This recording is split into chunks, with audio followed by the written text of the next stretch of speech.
Hi hello ನಮಸ್ಕಾರ welcome back to Unique Beast YouTube channel. ನಾನು ನಿಮ್ಮ ಹರತಿ ಕೇಳ್ಕ. ಇವತ್ತು ಮಾತಾಡುವ ಟಾಪಿಕ್ ಬಗ್ಗೆ ಹೇಳ್ತಾನೆ. ನೋಡಿ, ಆಲ್ಮೋಸ್ಟ್ ಗೊತ್ತಿರ್ಬೋದು ಎಲ್ಲರಿಗೂ, ಬೀದಿ ನಾಯಿಗಳ ಬಗ್ಗೆ ಆಲ್ರೆಡಿ ದೆಹಲಿಯಲ್ಲಿ ಒಂದು ಆದೇಶವನ್ನು ಹೊರಡಿಸಿದ್ದಾರೆ. ಅವುಗಳನ್ನು ಜನವಸತಿ ಇಲ್ಲದ ಪ್ರದೇಶಗಳಿಗೆ ಸ್ಥಳಾಂತರವನ್ನು ಮಾಡಬೇಕು ಅಂತೇಳಿ. ಆದರೆ ಒಂದು ವಿಷಯದಲ್ಲಿ ಅಂದರೆ ಭಾರತದಲ್ಲಿ ಈ ಬೀದಿ ನಾಯಿಗಳ ಬಗ್ಗೆ ಮಾತನಾಡಬೇಕಂತ ಹೇಳಿದರೆ, ಬೀದಿ ನಾಯಿಗಳು ತುಂಬ ಅಂದರೆ ಒಂದು ಜನವಸತಿ ಅಂದರೆ ಇವಾಗ ಯಾವ ಥರ ಇರ್ತದೆ, ಜನವಸತಿ ಇಲ್ಲದ ಪ್ರದೇಶಗಳಿಗೆ ಸ್ಥಳಾಂತರವನ್ನು ಮಾಡುತ್ತು. ಬೀದಿ ನಾಯಿಗಳು ಏನಂತ ಹೇಳಿದರೆ, ಜನಗಳ ಇರುವ ಜಾಗದಲ್ಲಿ ಬೆಳೆದು ಇರುವಂಥ ನಾಯಿಗಳಿರ್ತವೆ ಅವು. ಬಟ್ ನಾವೇನು ಮಾಡ್ತಿದ್ದೇವೆ ಇವಾಗ ಆ ನಾಯಿಗಳನ್ನು ಜನವಸತಿ ಇಲ್ಲದ ಪ್ರದೇಶಗಳಿಗೆ ಸ್ಥಳಾಂತರವನ್ನು ಮಾಡುವ ಒಂದು ಕಾರ್ಯಕ್ಕೆ ಏನು ಮಾಡಿದ್ದಾರೆ, ಹೊರಟಿದ್ದಾರೆ ಈ ಸರ್ಕಾರದವರು. ಬಟ್ ನಾನು ಮಾತಾಡುವಂಥದ್ದು ಆ ಎಲ್ಲ ನಾಯಿಗಳನ್ನು ಒಂದೇ ಬಾರಿಗೆ ಹಿಡಿದು ಹೊರಗಡೆ ಬೇರೆ ಬೇರೆ ಕಡೆಗೆ ಸ್ಥಳಾಂತರವನ್ನು ಮಾಡಬೇಕು ಅಂತ ಹೇಳಿದರೆ ಯಾವ ಜಾಗಕ್ಕೆ, ಅಥವಾ ಅದನ್ನು ಬೇರೆ ಕಡೆ ನಾವು ಸ್ಥಳಾಂತರವನ್ನು ಮಾಡಿ ಅದನ್ನು ನೋಡ್ಕೊಳ್ಬೇಕಂತ ಹೇಳಿದರೆ ಸರ್ಕಾರದ ಕೈಯಲ್ಲಿ ಆಗುದಿಲ್ಲ ಅಂತಿಲ್ಲ. ಆದರೆ ಇರುವಂಥದ್ದು ಒಂದೇ ಒಂದು ಆಪ್ಷನ್, ಅದೇನಂತ ಹೇಳಿದರೆ ಆ ನಾಯಿಗಳನ್ನು ಒಂದಾಗ ಕೊಲ್ಲಬೇಕು, ಇಲ್ಲ ಅದನ್ನು ಎಲ್ಲಾದರೂ ಕಾಡುಗಳಿಗೆ ಹೋಗಿ ಬಿಡಬೇಕು, ಅಥವಾ ಜನವಸತಿ ಇಲ್ಲದ ಪ್ರದೇಶಗಳಿಗೆ ತಗೊಂಡು ಹೋಗಿ ಬಿಡಬೇಕು. ಅದನ್ನು ತಾವೇ ಸಾಕ್ತೇವೆ ಅಂತ ಹೇಳಿದರೆ, ಅಥವಾ ಒಂದು ಕಡೆ ಎಲ್ಲಾದರೂ ಶಿಫ್ಟ್ ಮಾಡಿ ಅವುಗಳನ್ನು ಜನಗಳ ನಡುವಿಂದ ಬಿಟ್ಟು ಬೇರೆ ಕಡೆ ಸಾಕ್ತೇವೆ ಅಂತ ಹೇಳಿದರೆ ಸಾಧ್ಯ ಇಲ್ಲ ಅಂತಲ್ಲ. ಬಟ್ ಅದನ್ನು ಸಾಕೋದು ತುಂಬ ಕಷ್ಟ ಇದೆ, ತುಂಬ ಅಂದರೆ ತುಂಬ ಕಷ್ಟ ಇದೆ. ಯಾಕಂದರೆ ಅಷ್ಟು ಸರ್ಕಾರಕ್ಕೆ ಸವಾಲು ಅಂತ ಅಲ್ಲ, ಆದರೂ ಕೂಡ ಅದು ಕಷ್ಟದ ಕೆಲಸನೇ ಇದೆ.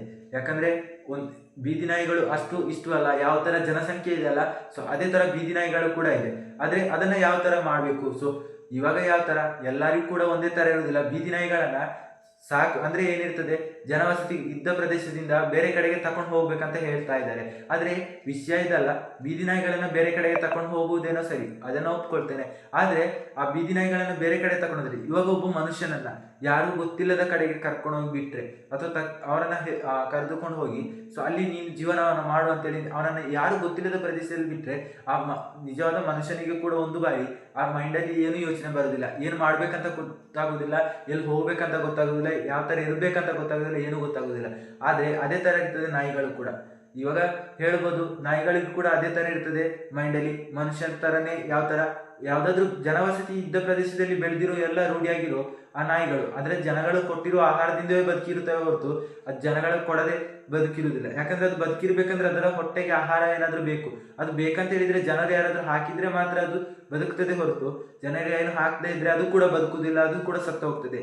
ಅಂತ ಸಿಚುವೇಶನ್ಗಳು ತುಂಬಾ ಕಡೆ ನೋಡಿದ್ದೇನೆ ಕೂಡ. ಅದೇ ತರ ಆ ನಾಯಿಗಳನ್ನು ಯಾರು ಜನಗಳೇ ಇಲ್ಲದ ಕಡೆಗೆ ತಗೊಂಡೋಗಿ ಬಿಡ್ತಾರೆ, ಅಥವಾ ಯಾರು ಇಲ್ಲದ ಕಡೆ ಹೋಗಿ ಇವಾಗ ಬಿಡ್ತಾರೆ ಅಂತ ಹೇಳಿ, ಆದ್ರೆ ಆ ನಾಯಿಗಳು ಬದುಕುದಾದ್ರೆ ಹೇಗೆ, ಅಥವಾ ಇದು ಅದು ತನ್ನ ಸರ್ವೈವಲ್ ಮಾಡ್ಕೊಳ್ಳೋದಾದ್ರೆ ಹೇಗೆ. ಇದು ಕೂಡ ವಿಷಯ ಇಲ್ಲಿ ಕೂಡ ಬರ್ತದೆ. ಅಂಡ್ ಅದ್ರ ಜೊತೆಗೆ ಏನಂತ ಹೇಳಿದ್ರೆ, ಕೆಲವೊಂದು ಕಡೆ ಎಲ್ಲಾ ಕಡೆ ಅಂದ್ರೆ ಎಲ್ಲಾ ನಾಯಿಗಳು ಒಂದೇ ತರ ಇರುವುದಿಲ್ಲ, ಮನುಷ್ಯ ಕೂಡ ಅದೇ ತರ ಎಲ್ಲಾ ಮನುಷ್ಯರನ್ನ ಒಂದೇ ತರ ಕೂಡ ಹೇಳುದಿಲ್ಲ. ನಾನೊಬ್ಬ ಬೇರೆ ತರ ಇರ್ಬೋದು, ನೀವು ಇಲ್ಲಿ ವಿಡಿಯೋ ನೋಡ್ತಿರೋ ತುಂಬಾ ಜನಗಳು ಬೇರೆ ಬೇರೆ ತರದ ಮೈಂಡ್ ಸೆಟ್ಟಿನಿಂದ ಇರ್ಬೋದು. ಆದ್ರೆ ನಾಯಿಗಳು ಕೂಡ ಅದೇ ತರ ಇರ್ತದೆ. ಅಂದ್ರೆ ಯಾವ ತರ ಅಂತ ಹೇಳಿದ್ರೆ, ನಾಯಿಗಳು ಮನುಷ್ಯರಿಗಿಂತ ತುಂಬಾ ನಿಯತ್ತಾಗಿರ್ತವೆ ಅಂತ ಹೇಳ್ತಾರೆ. ಅದು ನಿಜದ ವಿಷಯ ಕೂಡ. ಯಾಕೆ, ಯಾವಾಗ ಒಂದು ಕಡೆಯಲ್ಲಿ ಒಬ್ಬ ಮನುಷ್ಯನಿಂದ ಆ ನಾಯಿಗಳಿಗೆ ಆಹಾರ ಸಿಗ್ತಾ ಇದೆ ಅಂತ ಹೇಳಿ ಗೊತ್ತಾದ್ರೆ, ಆ ಜಾಗದಲ್ಲಿ ನಿಜ 100 ಅಲ್ಲ 200% ಹೇಳ್ಬೇಕಂತ ಹೇಳಿದ್ರು ಕೂಡ ಆ ನಾಯಿಗಳು ಆ ಮನುಷ್ಯರಿಗಾಗಲಿ ಅಲ್ಲಿರುವ ಮನುಷ್ಯರಿಗಾಗಲಿ ಯಾರಿಗೂ ಕೂಡ ಉಪದ್ರ ಅಥವಾ ತೊಂದರೆಗಳನ್ನ ಕೊಡುವುದಿಲ್ಲ.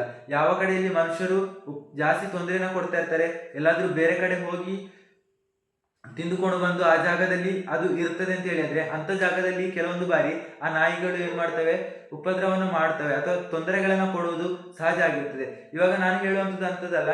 ಯಾವ ಕಡೆಯಲ್ಲಿ ಎಲ್ಲಾ ಕಡೆ ನಾಯಿಗಳು ಒಂದೇ ತರ ಇರುವುದಿಲ್ಲ, ಎಲ್ಲಾ ಬದಿಯ ನಾಯಿಗಳು ತೊಂದರೆಯನ್ನು ಕೊಡುವುದಿಲ್ಲ. ಯಾವ ಜಾಗದಲ್ಲಿ ಆ ನಾಯಿಗಳು ತುಂಬಾ ತೊಂದರೆಯನ್ನ ಮಾಡ್ತಾ ಇದೆ ಅಂತ ಜಾಗದಿಂದ ಬೇಕಿದ್ರೆ ಆ ನಾಯಿಗಳನ್ನು ಏನ್ ಮಾಡುವಂಥದ್ದು, ಕಾಡಿಗೆ ಬಿಡುವಂಥದ್ದು ಅಥವಾ ಸ್ಥಳಾಂತರವನ್ನ ಮಾಡುವಂಥದ್ದು ಮಾಡ್ಬೋದು.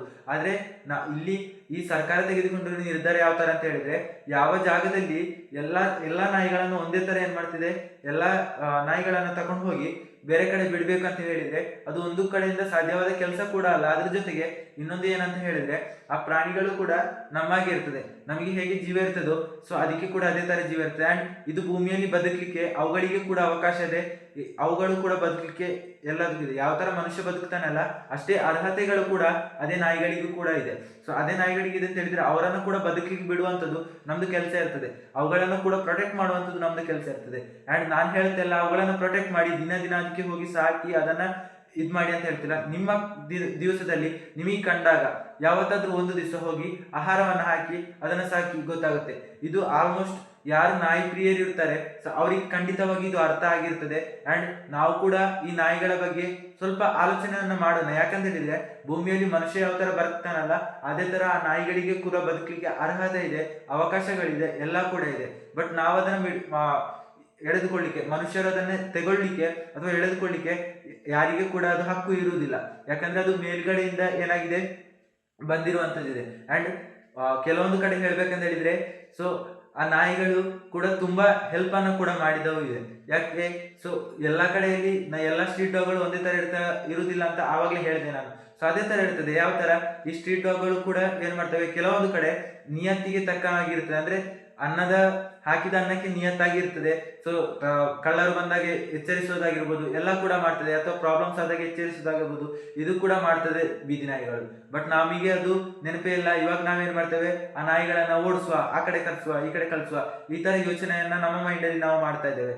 ಸೊ ಒಂದ್ಸಲ ಯೋಚನೆ ಮಾಡಿ. ಅಂಡ್ ನೀವು ನೋಡೋರು ನಾಯಿಗಳನ್ನ ಪ್ರೊಟೆಕ್ಟ್ ಮಾಡ್ತಿದ್ದೀರಾ ಅಥವಾ ಬೀದಿ ನಾಯಿಗಳಿಗೆ ಹೆಲ್ಪ್ ಮಾಡ್ತೀರಾ ಅಂತ ಹೇಳಿ ಆದ್ರೆ ಸೊ ನೀವು ಕೂಡ ಒಂದ್ಸಲ ಯೋಚನೆ ಮಾಡಿ, ನೀವು ಕೂಡ ಕಮೆಂಟ್ ಮಾಡಿ.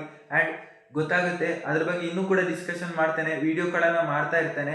ಯಾಕಂತ ಹೇಳಿದ್ರೆ ಎಲ್ಲರಿಗೂ ಬದುಕಲಿಕ್ಕೆ ಅವಕಾಶ ಇದೆ. ಇಲ್ಲಿ ಭೂಮಿಯಲ್ಲಿ ಯಾರಿಗೂ ಬದುಕಲಿಕ್ಕೆ ಅವಕಾಶ ಇಲ್ಲ ಅಂತಿಲ್ಲ, ಎಲ್ಲರಿಗೂ ಬದುಕಲಿಕ್ಕೆ ಅವಕಾಶ ಇದೆ.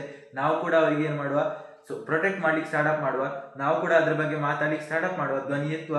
ಆ ನಾಯಿಗಳನ್ನ ಜನವಸತಿ ಇಲ್ಲದ ಪ್ರದೇಶಕ್ಕೆ ಬಿಡುವ ಬದಲು ಸೊ ಅದನ್ನ ಎಲ್ಲಾ ಜನರು ಸೇರಿ ಏನು ಮಾಡ್ಲಿಕ್ಕಾಗುತ್ತಾ ಅವ್ರಿಗೆ ಆದಷ್ಟು ಏನು ಕಲ್ಪಿಸಿಕ್ಕಾಗುತ್ತಾ ಸೊ ಅದನ್ನ ಏನ್ ಮಾಡುವ, ಹೆಲ್ಪ್ ಮಾಡುವ ಅಂತ ಹೇಳ್ತಾ ಸೊ ಆಲ್ಮೋಸ್ಟ್ ಈ ವಿಡಿಯೋ ಇವಾಗ ಎಂಡ್ ಮಾಡ್ತೇನೆ. ಅಂಡ್ ಮುಂದೆ ನಿಮ್ಮ ಕಮೆಂಟ್ಗಳನ್ನು ನೋಡಿ ಸೊ ಅದ್ರ ಮೇಲೆ ವಿಡಿಯೋನ ಮಾಡ್ತೇನೆ. ಅಂದ್ರೆ ಎಲ್ಲರೂ ಯಾವ ತರ ಕಮೆಂಟ್ ಬರ್ತದೆ, ಈ ವಿಡಿಯೋಗೆ ರೆಸ್ಪಾನ್ಸ್ ಯಾವ ತರ ಇರ್ತದೆ ನೋಡಿ.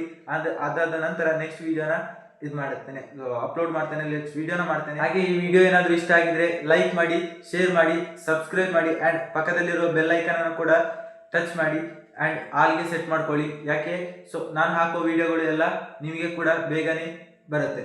ಸೊ ಅಂಡ್ ಆದಷ್ಟು ಸಪೋರ್ಟ್ ಮಾಡಿ. Thank you.